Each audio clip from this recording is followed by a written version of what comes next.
아니 영장 있으면 촬영 못하게 하기 때문에. 안에 들어가도 되는 찍어도 되는 들어가셔도 돼요. 아 그래요? 네. 전시관이라 들어가셔도 돼요.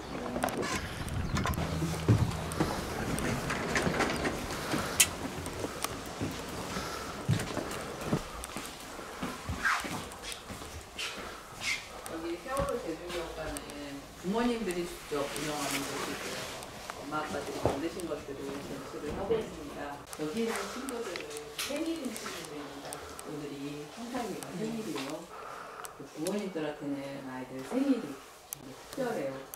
왜냐면 제삿날이 이 친구들은 신이 나온 날이 제삿날이죠. 실제로 배 안에서 언제 죽었는지를 함께 알 수가 없으니까요. 그런 아이들 생일을 방문하신 분들도 같이 겪으시면 좋을 것 같아서 제가 이렇게 생일 카드를 놓고 있습니다. 이 10명의 아이들 중 나머지 290명의 아이들은 선생님들은 이 아이 12달을 한 달도 비우지 않고 계시죠. 여기는 엄마 아빠들이 만드신 것들이세요. 이건 아이들 졸업 앨범입니다. 사고 당시 학교에서는 학생들을 빨리 등교시키고 싶어 했어요. 학교에서 워낙에 세월호 자전거 이슈였죠. 존경하는 아이들이 좀 합반 수업을 했으면 참 좋았을 텐데 그 친구들이 준 교재로 교육하고 있었어요. 자전거가 10개가 있는데 그중 4개가 나와서 한 명 중에 생각을 못했거든요. 저는 친구들이 졸업 앨범조차도 죽은 아이라고 같이 만들면 저는 힘들 거라고 그렇게 부모님들이 생각을 하셨어요. 그래서 학생들은 졸업 앨범 따로 만들겠다 하니까 죽은 애들 태워주고 거기를 따로 만들겠다 해서 일반적인 졸업 앨범은 따로따로 제작을 했고요.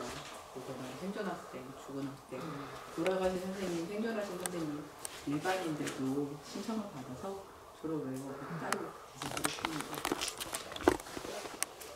이거는 현지에서 나온 글입니다. 세월호 인양이 3년이나 걸렸죠. 3년 만에 나온 배 안에는 이런 돌들과 뻘들이 굉장히 많이 있었어요. 돌은 부모님들이 다 나눠서 이렇게 목걸이를 만드셨어요. 뻘은 지금도 선체 앞에 보관을 하고 계십니다. 목포 신항이 세월호 선체가 아직도 세워져 있죠. 배가 처음에 인양이 되고 당시에 배 안에서 동물뼈 무더기가 나왔다는 기사가 났어요. 인양 작업을 중국 업체에서 했죠. 유럽의 경험이 많은 업체가 있는데 한번도 인양 작업을 하면서 선체를 훼손해서 꺼내는 작업 중에 배 안에서 족발 같은 걸 껴들이려고 했어요. 너무 기본적인 발굴 공급 지식으로 되지 않은 상황이었던 거죠. 다행히 배가 인양되고 9명의 미수습자 중에 4분이 뼈조각을 찾았어요. 선생님은 정강이뼈 하나가 나왔고 아이는 엄마가 유명한 뼈조각을 배 안에서 찾았습니다. 그걸로 장례를 치를 수 있었죠. 그런데 아직까지도 5명의 미수습자가 계시고 이분들은 찾을 수 있는 방법이 없죠. 그래서 배 안에 있는 뻘을 지금도 선체 앞에 보관을 하고 계십니다. 유가족 중에 한 분이 그런 얘기를 하시더라고요.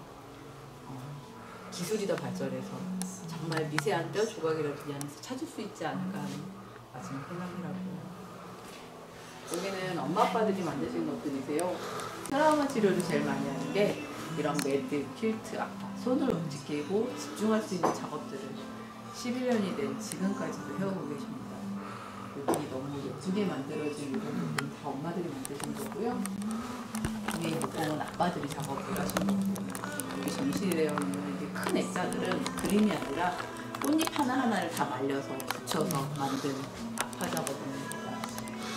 이것도 다 트라우마 치료를 해오시는 거예요. 시간대별로 타임라인 정리를 해놨어요. 2019년도에 사회참사위원회라는 곳에서 세월호 참사와 가습기 살균제 참사를 재조사하기로 결정을 2023년에 종합보고서가 나왔습니다. 종합보고서가 나왔다는 건 더 이상의 국가 차원의 조사는 없다는 거고, 그러면 멀쩡히 가던 배가 쓰러질 일은 없으니까 뭔가 사고의 원인이 나왔어야 되는 거죠. 그런데 선체 내부에 사고의 원인이 없는 건 밝혀졌습니다.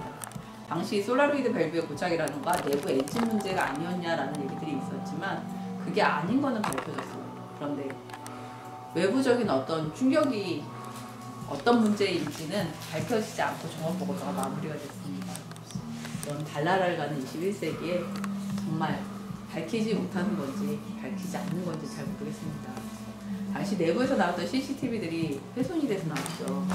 1박 2일이 녹화가 돼 있었고 누군가 인표로 글로 긁어서 볼 수 없게끔 만든 CCTV들이 나왔어요. 그런 훼손된 CCTV들 중에 훼손 정도가 약했던 앞부분 한동 8초가 보존되었습니다. 사고의 최시작이 8시 48분이 아니라 49분이기 때문에 8시 49분부터 10시 반까지 1시간 40분 만에 세월호가 침몰을 합니다. 세월호는 선체 길이가 145m를 갔습니다. 굉장히 큰 데죠. 이렇게 다른 속도로 가라앉습니다. 처음에 학생위생 탈출이 아니라 구조라고 불렀어요. 부모님들 탈출을 바꿔달라고. 탈출과 구조는 말 의미 자체가 다르죠. 아이들이 스스로 뛰어내려서 허우적거려 가면 해경들이 끌어만 올려주면서 아이들한테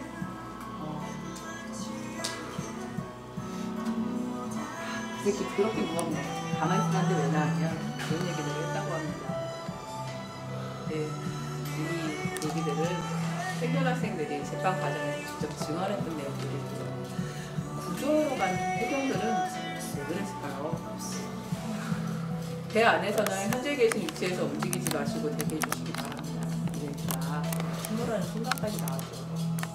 그래서 학생들은 어른들은 나가다가 다시 들어갑니다. 들어가서 기다리고 있어요. 나가라는 정보. 그런데 구조를 위해서 딱 한 대의 구조선 해경 1, 2, 3전이 도착을 해요. 그리고 배를 2번을 대죠. 선장과 선원들을 구조합니다. 이후에 구조 활동을 하지 않아요. 단 한 번 나오라는 방송도 하지 않아요. 그랬더니 해경지휘부가 23년 12월에 대법원에서 무죄 판결까지 받았죠. 이제 구조하지 않은 책임은 누구한테 있을까요? 저 시계는 성호라는 아이, 아버님이 만들어 보내셨어요. 성원에는 아이가 하나입니다. 부모님들이 11년간 한 번도 제주로 오신 적이 없으세요. 어머님이 그런 얘기 하세요. 아이들이 도착하지 못한 제주에 부모인 우리가 가는 게 너무 미안하다. 너무 미안해서 마음이 아프다. 어떤 아버님은 제주도 말만 들어도 지긋지긋하시대요. 아이들이 세월호를 타지 않았고 제주를 가지 않았다는 이런 참사를 듣지도 않았고 이렇게 힘든 시간을 보내지 않으셨고 그래서 제주를 물려주는 부모님이 많으세요. 반면에 학생증을 못 하고 엄마들이 학생증을 하고 너무나 아이를 붙여주는 형의 곳을 다 돌아보시고 제주 시대에 자주 오시고 지금은 제주에 살고 계시는 부모님들이 계세요. 그만큼 이 제주가 부모님들한테는 특별한 곳이죠. 우리가 무사히 도착했으면 제주에 우용고 아이들이 타고 나갔었죠. 당시가 수학여행 철이라 전날 타고 들어올 아이들이 있었어요. 다음날 타고 들어올 아이들이 있었어요. 이날 이 시간이 아니었다고 해도 어딘가 나를 한 것도 상상을 못했겠죠. 이날 아이들이 1학년 때 못하는 겁니다. 단지나는 마지막 2학년은 도착을 하지 못해서요. 그런 것을 전시해달라고 부모님들이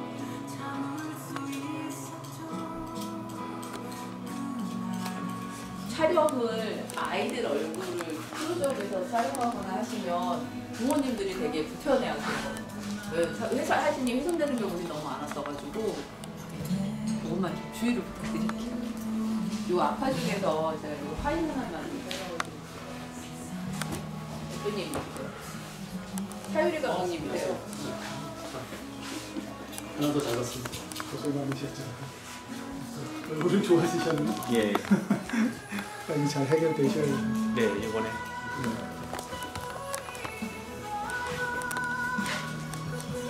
이 아파는 엄마들이 어떤 마음으로 좀 만드신 건지를 좀 이렇게 적어보셨어요.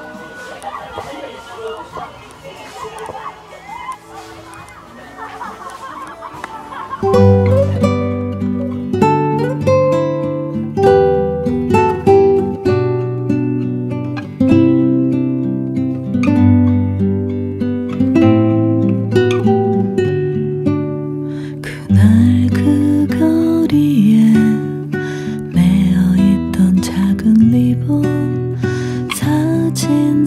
속에 환히 웃는 너 그 해맑은 꿈들 스르르 불려 저 먼 하늘로 날아오르고 붙잡으려 난 달려가다 내 손끝 앞에서 놓쳐버렸어. 미안해 미안해 어느새 흐려져 사는 게 그리 쉽지 않네. 미안해 미안해 노란 꽃잎이 피어 그 봄이 다시 살아나네.